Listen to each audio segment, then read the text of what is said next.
ഞങ്ങൾക്ക് ഇതിന് മുമ്പ് കിട്ടിയതിനേക്കാൾ മികച്ച വിജയം. അതായത് പാർലമെൻറ്റ് തെരഞ്ഞെടുപ്പിൽ ഞങ്ങൾ 40,000 താഴെയായിരുന്നു, ഇപ്പോൾ 66,000 വോട്ട് പിടിച്ചു. പ്രിയങ്ക അവിടെ മത്സരിക്കുമ്പോൾ ഞങ്ങൾ 29,000 ഇപ്പോൾ 66,000. അപ്പോൾ രാഷ്ട്രീയമായ നല്ലൊരു മത്സരം നടന്നു. എല്ലാ വിഭാഗം ജനങ്ങളും ഇടതുപക്ഷത്തിന് അനുകൂലമായ മനസ്സ് കാണിച്ചു. അതിൽ കൂടുതൽ വോട്ട് കിട്ടേണ്ടതായിരുന്നു എന്ന കാര്യത്തിൽ ഞങ്ങൾക്ക് ആഗ്രഹമുണ്ടായിരുന്നു, സംശയമില്ല. അതിനുവേണ്ടി ഞങ്ങൾ പ്രവർത്തിച്ചു. പക്ഷേ ഞങ്ങളുടെ പ്രവർത്തനം വഴി ഞങ്ങൾക്ക് നല്ല വോട്ട് കിട്ടുകയും ചെയ്തു. കോൺഗ്രസിൻ്റെ ഒരു ശക്തമായ സ്വാധീനമുള്ള ഒരു മണ്ഡലം, ഞാനവിടെ ഇലക്ഷൻ പ്രചരണത്തിന് പോയതാണ്. ആ മണ്ഡലത്തിൽ അവർക്ക് ലഭിക്കാവുന്ന അത്ര വോട്ട് ലഭിച്ചില്ല.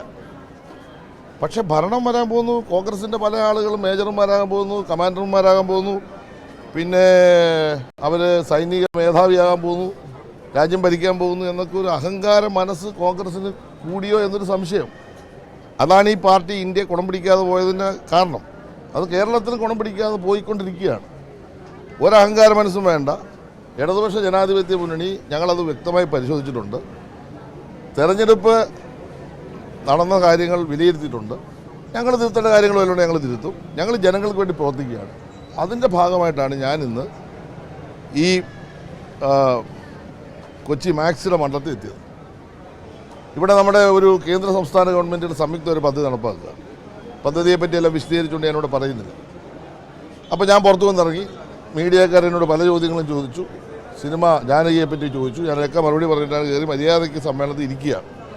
സമ്മേളന സ്ഥലത്ത് ഇരിക്കുന്ന സമയത്ത് ഒരു ഓഡിറ്റോറിയത്തിനുള്ളിൽ ഇതാണ് കൂത്തുപറമ്പിൽ സംഭവിച്ചത്.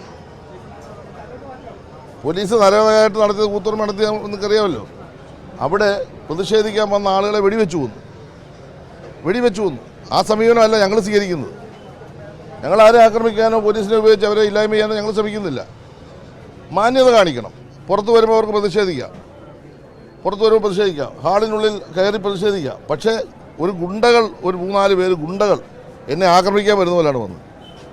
വളരെ മോശപ്പെട്ട പദങ്ങളാണ് ഉപയോഗിച്ചത്. അത് ഏത് കോൺഗ്രസിൻ്റെ KPCC ആഫീസിൽ പഠിപ്പിച്ച പദങ്ങളാണ്.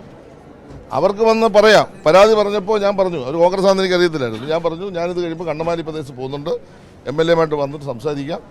ഗവൺമെൻറ് ഇന്നലെ തന്നെ മുഖ്യമന്ത്രി ഇടപെട്ട് കഴിഞ്ഞു, നടപടി സ്വീകരിക്കും. പക്ഷേ വായിൽ വളരെ മോശപ്പെട്ട വാക്കുകളും ഒരുമാതിരി ആക്രമിക്കാൻ വരുന്ന സ്വഭാവം കാണിച്ചപ്പോൾ അവിടെ നിന്ന് ആളുകൾ സഹാക്കളും അതിനെ എതിർത്തുകൊണ്ടാണ് ഒരു പക്ഷേ ആക്രമണത്തിന് വിധേയനാകാതെ പോയത്.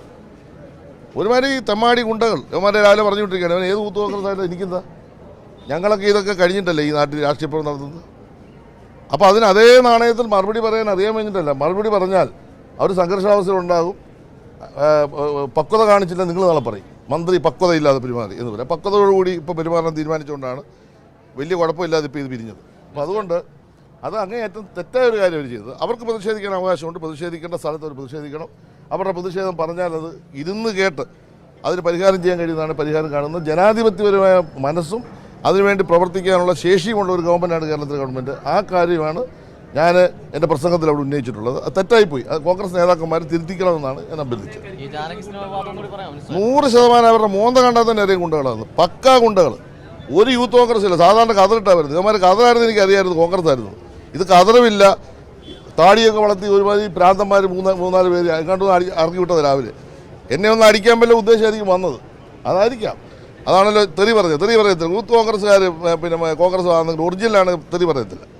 ഇപ്പോൾ DYFI SFI നമ്മളൊക്കെ സമരം ചെയ്തിട്ടില്ല, നമ്മൾ തെറി പറയത്തില്ല. അപ്പോൾ അവന്മാർ ഗുണ്ടകളാണ്. ഏതോ ഒരു നേതാവ് പറഞ്ഞു വിട്ടാൽ രാവിലെ പോയി ഇടമണ്ടയ്ക്ക് ഒന്ന് കയറി വെച്ച് വരാൻ വേണ്ടി. ഞാൻ പാവപ്പെട്ടവനായതുകൊണ്ട് ഞാനത് സഹിച്ചു. ഗുണ്ടകളാണ്, പക്കാ കൊണ്ട് പരാമർശമല്ലല്ലോ.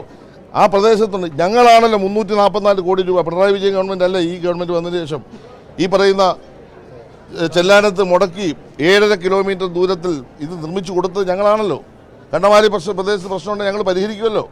ഇത്രയും പണം സ്റ്റേറ്റ് മാത്രമായി കേന്ദ്ര ഗവൺമെൻറ് ഒരു പൈസ തന്നില്ലല്ലോ. ഒരു പൈസ തന്നു. ഞങ്ങളുടെ കേന്ദ്രവും സംസ്ഥാനവും ചോദിച്ചൊരു പദ്ധതി നടപ്പാക്കുമ്പോൾ അതിൻ്റെ ഉദ്ഘാടനത്തിന് മന്ത്രി വരുമ്പോൾ ആ മന്ത്രിയെ ബഹുമാനിക്കുന്ന ഉത്തരവ് ഞങ്ങൾക്കില്ലേ?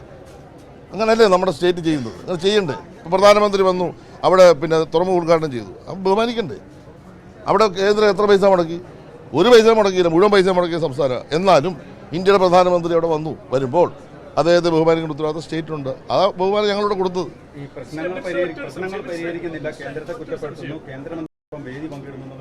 കേന്ദ്രത്തെ ഞങ്ങൾ അങ്ങനെ കുറ്റപ്പെടുന്ന ഏത് വിഷയത്തിലാണ്? ഇപ്പോൾ ജാനകിയുടെ പ്രശ്നം വന്നപ്പോൾ അവർ നമ്മുടെ നാട്ടിലൊരു സിനിമയ്ക്ക് പേരിടാൻ ഈ രാജ്യത്ത് ഭരിക്കുന്ന ഗവൺമെൻറ്റിന് പിന്നെ അതിലിടപെടാനുള്ള ഒരു ഒരു ഒരു ഒരു തെറ്റായ നിലപാട് സ്വീകരിക്കുമ്പോൾ അതിനെ വിമർശിക്കണ്ടേ? അതാണ് കേന്ദ്രത്തെ ഞങ്ങൾ വിമർശിക്കുന്നത്. കേന്ദ്രമന്ത്രി ആയിരിക്കുന്ന ഒരാളാണ് അഭിനയിച്ചത്. അയാൾക്ക് പോലും നീതി കിട്ടുന്നില്ല എന്ന് പറഞ്ഞാൽ ആ സിനിമ റിലീസ് ചെയ്യാൻ പറ്റുന്നില്ല. ഞാൻ എൻ്റെ കുട്ടിക്ക് ഏത് പേരിടണമെന്ന് നാളെ ഇവിടെ ഭരിക്കുന്നവർ തീരുമാനിച്ചാൽ മതിയോ? ഇവിടെ ഒരു സിനിമ നിർമ്മിച്ചാൽ ആ സിനിമയ്ക്ക് പേരിടേണ്ട ഉത്തരവാദിത്തം ആർക്കാ? അപ്പോൾ ഇവിടെ നമ്മുടെ നാട്ടിൽ എന്ത് ഭക്ഷണം കഴിക്കണം, എങ്ങനെ പ്രതികരിക്കണം, എങ്ങനെ ജീവിക്കണം, എന്ത് എഴുതണം, എന്ത് പ്രസംഗിക്കണം എന്നൊക്കെ തീരുമാനിക്കുന്ന ഒരു തെറ്റായ നിലപാട് ഇന്ത്യ രാജ്യത്ത് വളർത്തിക്കൊണ്ടുവരാൻ ഇന്ത്യ ഭരിക്കുന്ന ഗവൺമെൻറ്റിൻ്റെ പ്രതിനിധികളായ ആളുകൾ ശ്രമിക്കുന്നു. അതിനെ ഞങ്ങൾ ചോദ്യം ചെയ്യും. ചോദ്യം ചെയ്യണ്ടേ? ഇവിടെ ഇപ്പോൾ 600 കിലോമീറ്റർ ദൈർഘ്യത്തിൽ കടലുണ്ട്. ആ കടലിൻ്റെ സംരക്ഷണ വിത്ത് കിട്ടാൻ ഒറ്റ രൂപ തന്നില്ല കേന്ദ്ര ഗവൺമെൻറ്. വിമർശിക്കണ്ടേ? അതേസമയത്ത് അവർ ഞങ്ങളെ സഹായിച്ച കാര്യങ്ങൾ സഹായിച്ചെന്ന് പറയും. 1 രൂപ അവർ തന്നോ? പക്ഷേ ഞങ്ങൾ കേരളത്തിൽ അങ്ങോളം ഇങ്ങോളം കടൽ വിത്ത് കെട്ടിക്കൊണ്ടിരിക്കുകയല്ലേ?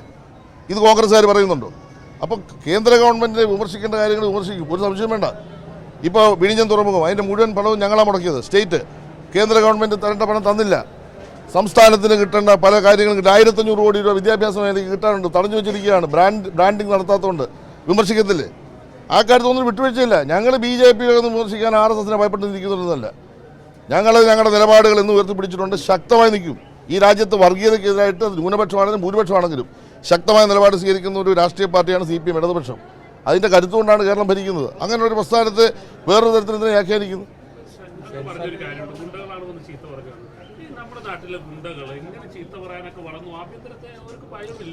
അതൊക്കെ ആഭ്യന്തരത്തെ നിങ്ങൾ ഈ ആഭ്യന്തരത്തെ വന്ന് പിടിക്കാതെ ഇത് ഈ ആഭ്യന്തരമായിട്ട് ഞാൻ ഒറ്റയ്ക്ക് അവിടെ ഇരിക്കുക. എൻ്റെ മുമ്പിൽ പോലീസുകാരൊന്നും ഇല്ലല്ലോ. എൻ്റെ മുമ്പിൽ പോലീസുകാരില്ലല്ലോ. ഞാൻ അവിടെ യോഗത്തിലിരിക്കുകയല്ലേ. എൻ്റെ മുമ്പിൽ പോലീസുകാരല്ല. ഞാൻ ഇവിടെ വന്നിറങ്ങിയ പോലീസുകാരുണ്ട്. അപ്പോൾ എന്നെ സംരക്ഷിക്കാൻ ഉത്തരവാദിത്തമുണ്ട്. എന്നെ അവർ ഹോളിൽ കയറ്റി ഇരുത്തി കഴിഞ്ഞാൽ പിന്നെ പോലീസിൻ്റെ ആവശ്യമില്ലല്ലോ. അവിടെ എല്ലാവരും ഇരിക്കുകയല്ലേ. നിങ്ങൾ കണ്ടല്ലോ. അവിടെ വന്ന് മുമ്പിൽ നിന്ന് ഉണ്ടായസല്ലേ കാണിച്ചത്. നിങ്ങൾ പകർത്തിയിട്ടുണ്ടെങ്കിൽ നിങ്ങൾ വീഡിയോയ്ക്കകത്ത് നോക്ക്.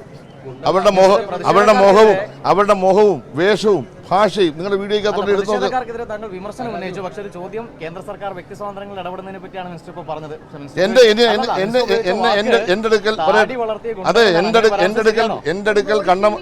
എന്റെ അടുക്കൽ കണ്ണമാലി പ്രശ്നം ഉന്നയിക്കുന്നതിനകത്ത് യാതൊരു തടസ്സമില്ല. ഈ പറയട്ടെ, താടി വളർത്തിയെന്ന് പറഞ്ഞാൽ യൂത്ത് കോൺഗ്രസ് അല്ലെന്ന് ഞാൻ വിശ്വസിച്ചത്. പക്ഷേ യൂത്ത് കോൺഗ്രസിന്റെ പേരിലാണ് മുദ്രാവാക്യം വിളിച്ചത്. താടി വളർത്തിയെന്ന് പറഞ്ഞാൽ ഒരുമാതിരി ഗുണ്ട പോലെ ഇരിക്കുന്നവരാണ് ഞാൻ കണ്ടത്. നിങ്ങൾ കണ്ടത് ചിലപ്പോൾ പിന്നെ കോൺഗ്രസ്സുകാരായിരിക്കും. ഞാൻ കണ്ടത് അങ്ങനല്ല. എനിക്ക് കണ്ട കാര്യമല്ലേ പറയാൻ പറ്റൂ. അതിന് ബോഡിയെ പറ്റി എന്താ പറയുന്നത്? നിങ്ങൾ ആ വിഷയം വിടണ്ട. നിങ്ങൾ അതിന് ഉടനെ നിങ്ങൾ വേറെ കാര്യങ്ങൾ തന്നെ ചോദിക്കുക. ഏതാ അതെ, ഗുണ്ടകൾ ആക്രമിക്കാൻ വന്ന പരാതി ഗുണ്ടകൾ എന്താ പോലീസിനോട് പറഞ്ഞു കഴിഞ്ഞല്ലോ. അത് സാധാരണ ഒരു യൂത്ത് കോൺഗ്രസിന്റെ വരവല്ല. ഒരു യൂത്ത് കോൺഗ്രസിന്റെ പ്രവർത്തകന്മാരാണ് ഖദറുണ്ടാകും. അവർ ഖദറിട്ടായിരിക്കും വരുന്നത്, അല്ലെങ്കിൽ വെളുത്ത ഉടുപ്പിട്ടായിരിക്കും ഞാൻ കാണുന്നത്. ഇത് വന്നത് പാൻറ്റുമൊക്കെ ഇട്ട് ഒരുമാതിരി ഭീകരന്മാരായ 2-3 പേര് വരുന്നു.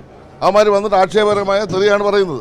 അത് അതെ, പോലീസ് പുറത്താണ്. പിന്നെ അവർ വന്നപ്പോൾ അവരെ കൊണ്ടുപോയി. പോലീസ് ഇപ്പം എന്ത് ചെയ്യാൻ പറ്റും? അല്ല, എന്നെ ഇപ്പം ആരും പേടിയൊന്നും കൊല്ലുന്നില്ല. അത് എനിക്ക് പേടിയൊന്നുമില്ല. അത് പോലീസ് പാടം വന്നിട്ട് മുമ്പ് ഇരിക്കണ്ടായിരുന്നു. അല്ല, ഞാൻ സംയമനം പാലിക്കുന്ന ആളാണല്ലോ.